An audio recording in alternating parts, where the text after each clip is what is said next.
Viidiyoon kun viidiyoo YouTube banattanii maallaqa irraa argachuuf jechuudha. Jalqabaan gadhumatti yoo dhaggeeffattan akkaawuntii fuutee hidhattanii birrii YouTube akkaawuntii baankii irraa baafachuu bichaadha. Salaamu alaikum warahmatullahi wabarakatuh. Shamaan qabuun eegam jirtu.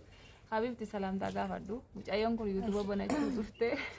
Assalaamu alaikum warahmatullahi wabarakatuh. Hordoftoonni misoo Orootuu akkam nagaa jirtu fayyaa keessanii. Nageenyi keenyaaf salaamtaan keenya bakkuma isin jirtanitti isin haa qaqqabu isiniin jenna. Arragaa namoonni baay'ee YouTube banachuu fedhii qabdanii anis akkasiin banattan akkasiirraa fayyadamtan hawwii koo isa guddaadha. Jalqaba hanga dhumaatti waa'ee YouTube hangam beekura waa tokko isinitti himuun barbaada. Baay'een keessan rikoordii naa gochaa jirta. Rikoordii keessan isinii deebisuu dhabu koo dhiifama. Maaliif waa'ee YouTube waan keessaan nama tokkoof rikoordii gootee dhiiftu miti. Yoo asumaan baasee ibse irra isinis fayyadaa jechuudha. Kanaaf aga viidiyoo isiniif hojjedhutti jedhee ture. Baadiyyaallee ture ni beektanii. YouTube irraa maallaqa argachuuf baay'een keessan hawwii qabdu. Hojjedhaa argadhaa akka taas baay'ee salphaadha. Abbaa hojjete jechuun barbaada. Akkasanitti YouTube irraa maallaqi argatamu. Keessumaa baay'een keessan erga dhiyoo kana jaarsi kee sarpiraayisii birrii YouTube si godhee misoo dafii viidiyoo nu hojjedhu yookiin yoo maallaqa sii kaffaleellee naaf banii maallaqan siif kaffalaa naaf banii naaf kenni kan jettantu jirtu wallaahi ani garuu osoo gizee takka maallaqa isinirraa fudhadhee isiniif banee nan danda'a ani garuu akkas gochuun barbaanne nama maallaqa fudhatee YouTube namaa banuus miti yaani jecha keessaniif galatooma. Akkasituu namni qaamaan na bira dhufee banatus ni jira. Kanan immoo waan danda'urraa gargaarus ni jira. Hangam beeku jechuudha. Anis baay'ee hin beeku. Ishee kanallee kun YouTubetti bannee itti kennuufi hiriyaa kiyya waggaa 8 jechuudha. Ka biyya ormaatti wal barree. Waa'ee YouTube akkam ture isinitti fakkaate? Iimeelii bantu. YouTube hojjechuu gaafa barbaadan waan baay'ee hin gaafatu. Viidiyoo kana jalqabaa gadhumaatti ilaala. Nama feetaniif illee sheer godha. Iimeeluma bantu namni iimeelii banuu wallaalee hin jiru. Erga iimeelii bantanii viidiyoonis isinitti agarsiisa hin jirjirina. YouTube irra ni galtu. Iimeeliin banameera miti yeroo iimeelii bantan paaspoortii ittiin iimeelii bantan sana seef gootanii kaa'achuu qabdu jechuudha. Fakkeenyaaf amma yeroo iimeelii bantan maqaatti barreessitu. Maqaa keessanii maqaa abbaa keessanii erga itti barreessanii kaa'atanii ergisi yeroo achi darbitanii kaa'atan paaspoortii isin gaafata. Paaspoortii hin daganne. Lakkoofsa tokko hanga 4 fi hanga maqaa keessanii yoo ta'ellee waan hin daganne itti barreeffadha achumaan barreessaa lafa kaa'adha. Paaspoortiin isin iimeelii bantanii erga iimeelii bantanii kaa'atan YouTube hojjettan guyyaa biraa isin barbaachisaa jechuudha. Kanaaf ol kaa'achuu qabdu.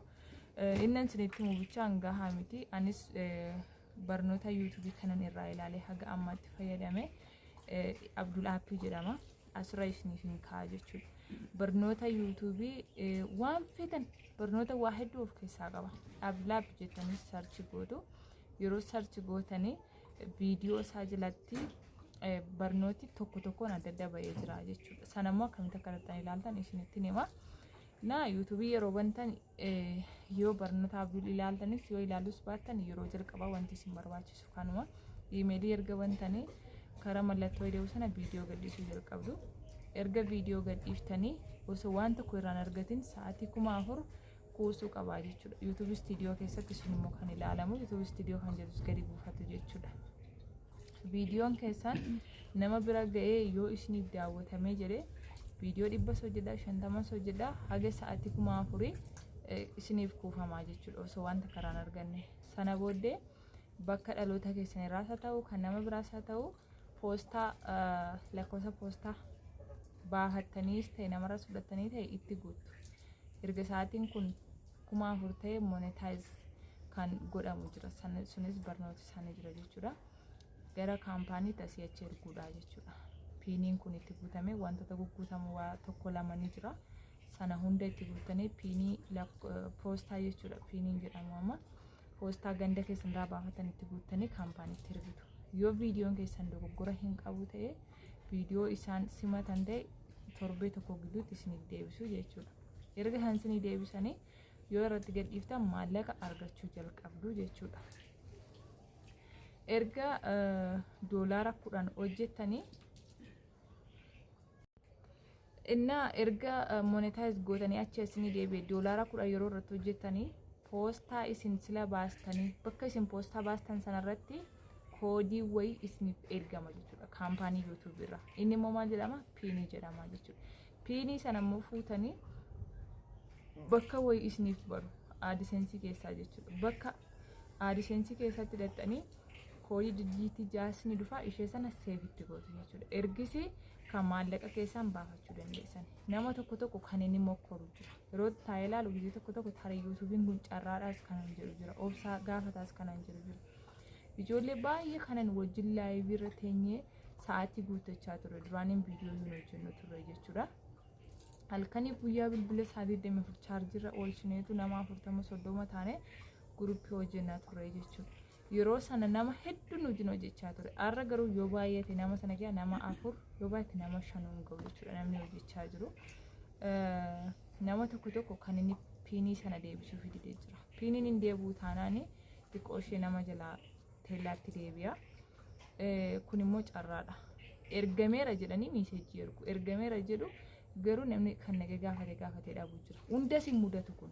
99 keessaa yoo baate nama tokko yookiin lama mudata. Garuu namoonni kun mudatee naan dhiisaniis lammatatti deebi'an hojjetu jedhanii jiru. Kunis hin mudatu inshallah. Kan immoo paaspoortii itti guutamee namaa dabarsu jira. Sana immoo bakki isaa hin banama jedhu. Kan inni banamuufis jira. Kan immoo tun banamin akkasumatti inni doolaara sanas teellaatti deebisee birriin sunis xiqqoo ishee yoo hojjetameera ta'e gara teellaatti deebi'uu ni ta'a jechuudha.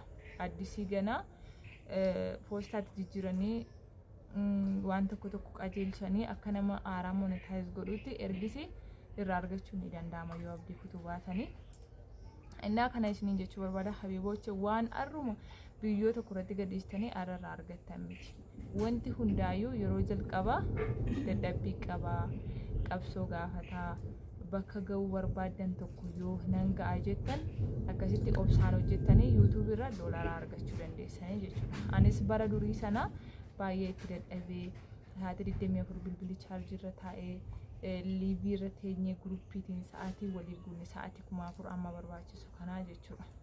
Kanaan guuttanne warroonni immoo mana arabaa jirtan silaa dirqama guyyaa tokkoyyuu namni neetworkii malee hin oolu. Garuu neetworkii keessan bilaashatti hin balleessina. Yookiin waa baradhaa. Yookiin immoo waan isin fayyadu tokko karaatti waa argatan irratti xiyyeeffadhaati hojjedha. Innis YouTubein isa tokko. YouTubein tokko yoo nama jiraata balaashee tokko banatanii hojjetan jechuudha. Yoo of sararaatan harkan kennan. Anas YouTube irratti baay'ee mokkorameera.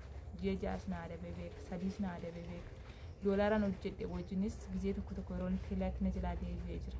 Garuu abdii muranne naa wanti hundaa obsa gaafata. Kana isiniin jedha. Barnoota Abdul Abbi kan jedhu sarchi gootanii erga isinii dhufe akkaataa itti playlist kan jedhu jira. Viidiyoo asirraan isinii qaba. Playlist sana jalatti barnoota YouTubeii akkasuma YouTube banatanii kaatanii yoo rakkoo qabaate akkamitti akka sirreeffattan waa hedduu jira jechuudha. Sana akka laaltanii fi barnooti Abdul isin fayyada. Achirra deemaa qo'adhaa isin jedha galatuma yaada qabda. Yaadaan qabu waan isin jettee dhaggeeffadhaa irraa fayyadamaa isin jedha. Waan dhaggeeffattaniif galatuma. YouTubein sooroo subscribe share like godhaa jajjabeessanii isin jedha. Abduun kun isa kan Abdul lama jira. Abdul Abbi jedhama inni kun. Abdul Abbi fi Abdul Mobile Appiin tokko miti. Waan sana waan isin jette irra laalaa